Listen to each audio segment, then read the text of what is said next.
আপনাদের মাঝে পরিচয় করিয়ে দেব, এ হচ্ছে একজন সফল ব্যবসায়ী, প্রত্যেক বছর মূলা থেকে বাম্পার ফলন লাভ করে থাকেন। এবছর তার কি অবস্থা একটু তার সাথে কথা বলবো। ভাই একটু এই বিষয়ে একটু বলেন। কি বলবো ভাই, দুঃখের কপাল। গতবার কটা টাকা কামাই করছিল, এবার আবার গেছে ভাই। আমার কমাই জোরে কইলাম যে কমাই বাদ কর, এই শালায় ওর নাম হলো ফরিদ।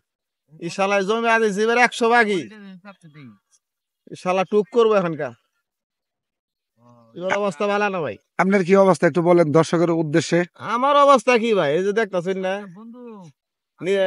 করি কামলা দিয়ে এখন বাজার নাই দেখে মনে করেন যে নিজেই করতেছি, এখন কি করবো ভাই।